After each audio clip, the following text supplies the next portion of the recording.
Bismillahirrahmanirrahim. Assalamualaikum warahmatullahi wabarakatuh.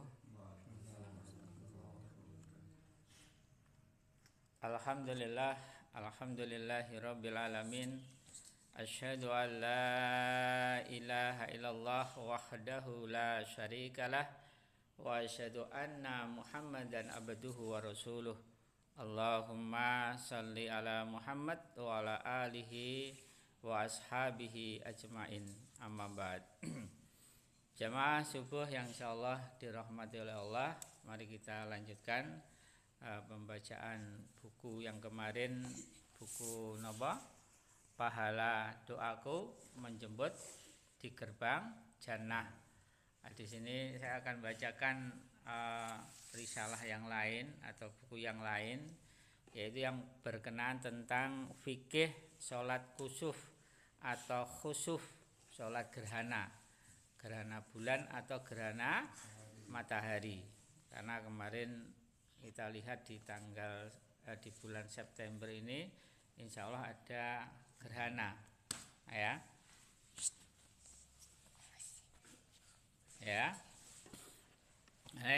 Di sini kita bacakan tentang sholat kusuf atau khusuf, ya, sholat gerhana matahari atau gerhana bulan, ya. Yang pertama di sini muqaddimahnya saya bacakan aja. Bismillahirrahmanirrahim. Kusuf dan khusuf adalah dua kata yang bermakna sama, yaitu gerhana, baik matahari atau bulan. Kebanyakan pakar fikih menggunakan kusuf itu untuk gerhana matahari, sementara khusuf untuk gerhana bulan. Dan ini adalah bahasa yang terfasih.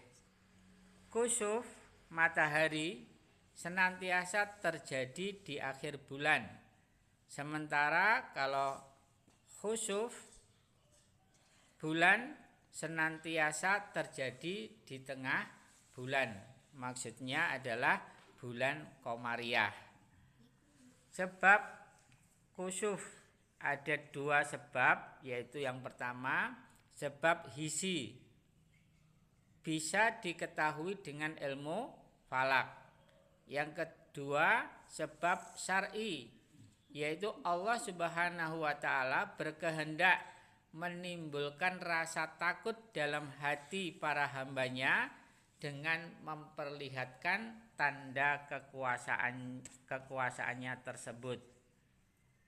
Terus selanjutnya, kusuf total di masa Rasulullah sallallahu alaihi wasallam. 1.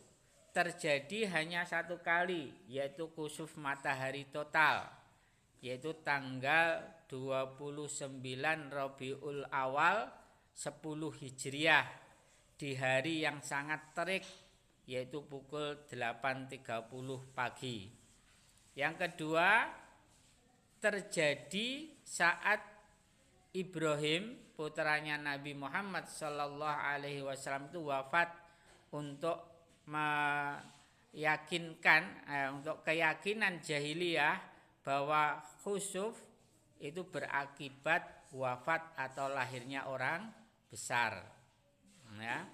Itu di zamannya Rasulullah SAW terjadi gerhana matahari total, yaitu pada tanggal 29 Rabiul Awal tahun 10 Hijriah.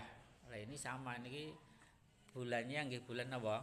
Rabiul Awal, ya. Mulanya nanti kita lihat insyaallah hari tanggal 89 dua kali. Itu nanti bisa dilihat di luar sama di Indonesia. Ya. Sekarang hukum sholat kusuf. 1. Jumhur ulama mengatakan sunnah muakkadah. Lihat di Tajul Jami' juz 1 halaman 283. Yang kedua, Abu Hanifah dan Abu Awam itu wajib. dihikayatkan dari Malik bahwa menurut beliau sholat kusuf sama dengan sholat Jumat. Selanjutnya, kapan sholat kusuf? Pelaksanaan sholat kusuf berdasarkan ru'yah, yaitu jika melihat kejadian kusuf, yaitu gerhana. Jadi caranya, ya, cara untuk sholat gerhana itu berdasarkan ru'yah. Ru'yah ini kenapa? Melihat, ya, dengan cara melihat kejadian gerhana. Ya, jadi mungkin kita lihat nih kok ada gerhana nampak kelihatan di tempat kita, maka sunnahnya untuk melakukan sholat kusuf atau sholat gerhana. Meskipun teori falak menyatakan terjadinya kusuf, ya, jadi meskipun secara teori falak enek tulisannya tanggal sakmene itu terjadi gerhana, ya, tetapi perintahnya Rasulullah SAW, kalau kalian melihat, engko nek ndelok kelihatan bulannya itu gerhana atau mataharinya ada gerhana, nampak gerhana, maka perintahnya untuk sholat. Ini hadisnya, yaitu di dalam kitab Bukhari yang bunyi ayatnya hadisnya, huma ayatani min ayatillahi la yakhsifani li mauti ahadin wala li hayatihi fa idza ra'aitumuhuma fafza'u ila shalah. Engkang atosipun keduanya, kusuf sama khusuf, gerhana bulan atau gerhana matahari, adalah dua tanda dari tanda-tanda kekuasaan Allah. Keduanya tidaklah gerhana karena kematian seseorang, tidak pula karena kelahirannya. Maka jika kalian melihat gerhana, bersegeralah melakukan sholat. Hadis riwayat Bukhari. Ya, jadi niki hadisnya. Ya, jadi perintahnya dari Rasulullah Shallallahu Alaihi Wasallam, ya, itu dua gerhana itu pertama merupakan tanda-tanda kekuasaannya Allah. Jadi yang menjadikan matahari atau bulan itu saling menutupi, ya, itu merupakan tanda kekuasaannya Allah. Bukan nek ngarani wong napa? Buta ijo. Awangnya dipangan buta ijo. Bukan, ya. Itu merupakan tanda-tanda kekuasaannya Allah. Bukan perkataannya orang lagi, itu fenomena alam, bukan. Itu apa? Merupakan tanda kekuasaannya Allah. Allah bisa membuat seperti itu, ya, matahari sampai nanti tertutup sehingga cahayanya enggak ada. Itu semuanya yang membuat adalah Allah Subhanahu wa ta'ala. Jadi itu merupakan tanda kekuasaannya Allah. Yang kedua, bahwasanya gerhana matahari dan gerhana bulan, ya, itu bukan karena adanya kematian seseorang. Karena di zamannya Rasulullah SAW tadi gerhana matahari apa bulan tadi, bahwasanya itu pada waktu itu putranya Rasulullah SAW yang namanya Ibrahim di waktu itu meninggal. Itu orang-orang kafir jahiliyah itu mengatakan bahwasanya gerhana itu karena kematiannya bukan Nabi Ibrahim, putranya Nabi Muhammad Sallallahu Alaihi Wasallam. Bukan. Jadi gerhana itu bukan karena kematiannya seseorang. Tidak pula karena kelahirannya. Ya, bukan karena ada kelahirannya seseorang, bukan. Ya. Maka perintahnya Rasulullah SAW, fa idza ra'aitumuhuma, maka apabila kalian melihat dua gerhana tadi, gerhana matahari atau gerhana bulan, fafza'u ila sholati, bersegeralah kalian melakukan sholat. Ya, jadi nanti patokannya apa? Melihat, bukannya hisab, ya, bukan perhitungan tadi. Meskipun memang gerhana itu nanti apa? Dilihat melalui, naik sekarang melalui hisab, dihitung. Iki engko misalnya gerhana itu munculnya gerhana iki tanggal sakmene, jam sakmene, itu secara ilmu falak, ilmu napa? Perbintangan itu bisa di napa ngono iki? Diprediksi. Diengkrengi iso. Ya, tapi tetap nanti melaksanakannya napa? Harus dengan cara melihat ru'yatu hilal atau ru'yatul matahari tadi, gerhana matahari atau gerhana bulan. Terus selanjutnya bab berikutnya, seruan untuk sholat khusuf. Tidak ada azan, tidak ada iqomah untuk sholat khusuf, sholat gerhana. Sebagai gantinya diserukan inna sholati jami'ah atau as-sholatu jami'ah. Ini berdasarkan hadis yang diriwayatkan oleh Bukhari, yang bunyi hadisnya, an Abdullah bin Amrin radhiyallahu anhuma qala lamma kasafatis syamsu ala ahdi Rasulillahi sallallahu alaihi wasallam nudiya inna sholata jami'ah. Ya, di dalam hadis Muslim juga ada di bab as-sholah. Di situ disebutkan as-sholah. As-sholah jami'ah. As-sholatul jami'ah. Itu kalau di kitab Muslimnya.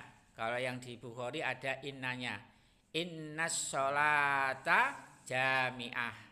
Kalau di hadis Muslimnya as-sholatul jami'ah. Yang artinya dari Abdullah bin Amr radhiyallahu anhu berkata, saat gerhana matahari di masa Rasulullah sallallahu alaihi wasallam, diserukanlah sesungguhnya sholat ini mengumpulkan. Ya, maksudnya sholat itu dikumpulkan. Ya, kalau di dalam mana as-sholatul jami'ah, mari sholat berjamaah, ya, mengumpul, ya.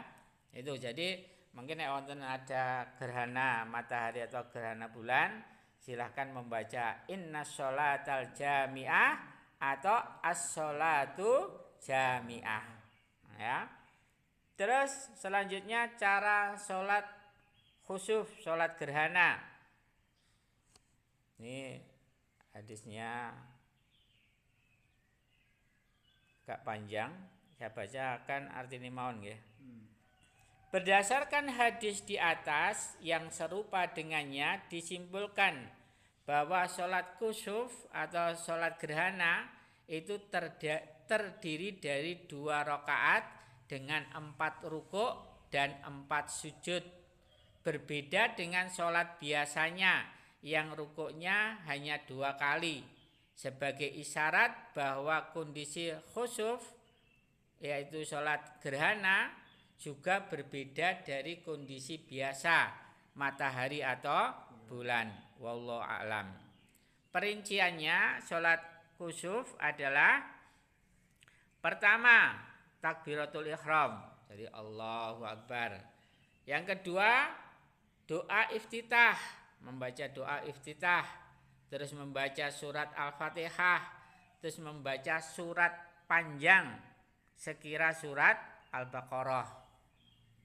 Ya, jadi ini kalau dalam keterangan yang lainnya bahwasanya panjangnya surat berarti panjangnya sholat nanti sesuai dengan panjangnya napa? Gerhana, mulai gerhana sampai gerhana habis. Misalnya engko gerhana ini 1 jam misalnya, maka sholatnya perpanjang. Ya, mulai bacaan apa tadi? Suratnya. Kalau di sini diterangkan suratnya itu membaca surat Al-Baqarah. Ya, nanti di apa bacaan yang kedua nanti dirodok diindekne, rodok diperpendek sama yang pertama. Insya Allah nanti ada keterangannya. Terus yang ketiga, rukuk perdana, rukuk yang pertama. Ya. Terus yang keempat, tasmi' dan tahmid, yaitu membaca sami Allahu liman hamidah, Rabbana walakal hamda. Jadi rukuk terus membaca sami Allahu liman hamidah. Ya, tadi rukuknya kan membaca apa? Barukuk terus membaca sami Allahu liman hamidah, terus membaca Rabbana walakal hamda. Lalu bersedekap lagi dan membaca Al-Fatihah dan membaca surat yang panjang. Jadi berrukuk berdiri, itu orang langsung sujud, tapi apa? Berdiri lagi membaca Al-Fatihah dan membaca surat yang panjang lagi. Nah, ini berarti nembe napa? 1 rakaat. Ya, setelah membaca Al-Fatihah dan membaca surat yang panjang lagi, yang kelima rukuk kedua. Ya, langsung rukuk yang kedua, terus barukuk iktidal lengkap dengan tasmi' dan tahmid tadi, membaca sami Allahu liman hamidah dan membaca Rabbana walakal hamd atau Allahumma Rabbana walakal hamd atau yang lainnya. Ya, setelah itu baru sujud. Ya, setelah itu baru sujud. Setelah sujud duduk. Setelah itu sujud lagi, ya, lalu menuju rakaat yang kedua, yaitu berdiri lagi, ya, dengan cara yang sama, dengan bacaan surat panjang sekira baca surat Al-Imran, ya, ini. Jadi paham ya? Jadi pertama takbiratul ihram, terus baca Al-Fatihah, terus baca surat yang panjang. Kalau di sini nanti surat Al-Baqarah. Setelah itu rukuk. Setelah rukuk berdiri lagi dari rukuk, terus membaca Al-Fatihah dan baca surat lagi. Setelah itu rukuk lagi, terus berdiri, terus sujud, duduk, sujud, terus berdiri ke rakaat yang kedua. Dan rakaat yang kedua sama, baca Al-Fatihah, baca surat yang panjang. Kalau di sini rakaat yang kedua baca surat Al-Fatihah, Al-Imran. Setelah itu rukuk, berdiri dari rukuk, terus baca Al-Fatihah lagi dan membaca surat yang panjang lagi. Baru setelah itu rukuk lagi, berdiri dari rukuk, baru sujud, terus duduk, sujud, duduk, terus salam. Ini caranya. Okay. Jika dilakukan seperti sholat biasanya, maka menurut Bandaji dan lain-lainnya, sholatnya tidak mencukupi. Itu bisa dilihat di Fathul Bari, ini juz 2 halaman 606. Namun menurut Al-Hafidh, asal sunnahnya telah terlaksana, hanya tidak sempurna. Ini juga di keterangan di Fathul Bari, juz 2 halaman 613. Ya. Sekarang qiraah dalam sholat kusuf. 1. Jumhur ulama yaitu Hanafi, Maliki, Syafi'i, bacaan surat dibaca sir tanpa suara pada sholat kusuf mentari, yaitu sholat matahari, sholat gerhana matahari. Itu menurut siapa tadi? Hanafi, Maliki dan Syafi'i itu bacaannya disirkan, ora dibanterne. Dan dibaca jahar keras itu pada waktu sholat gerhana bulan. Ya, itu menurut 3 imam tadi, ya, Imam Hanafi, Maliki dan Syafi'i. Yang kedua, Imam Ahmad. Itu kalau Imam Ahmad pendapatnya dibaca jahar, dibaca keras baik pada waktu gerhana matahari maupun gerhana bulan. Yang ketiga, pendapatnya Imam Tobari, silahkan pilih jahar atau sir, dikeraskan atau disembunyikan. Maksudnya enggak membaca, enggak dibanter, enggak disuarakan pada keduanya. Jadi kon milih nek pendapatnya Imam Tobari. Pendapat Ahmad lebih kuat karena yang menyebutkan jahar itu berarti memiliki tambahan informasi, maka lebih utama untuk diamalkan.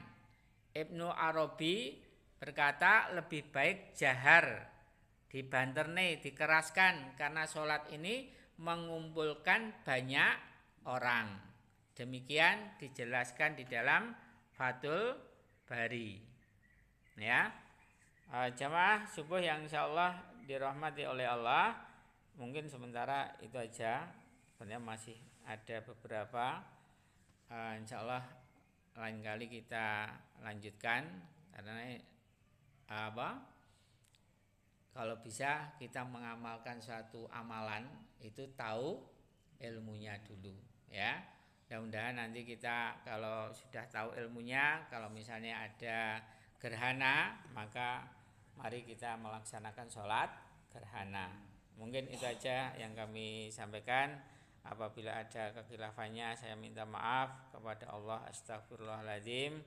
Mudah-mudahan dengan sedikit ilmu ini menambahi ilmu kepada kita, dan apabila nanti ada gerhana, ya, kita mengamalkan amalan itu sudah mengetahui ilmunya. Kiranya itu aja. Mari kita tutup dengan doa kafaratul majelis dan hamdalah. Subhanakallahumma wa bihamdika asyhadu an la ilaha illa anta astaghfiruka wa atubu ilaik. Walhamdulillahi rabbil alamin. Wabillahi taufiq walhidayah. Assalamualaikum warahmatullahi wabarakatuh.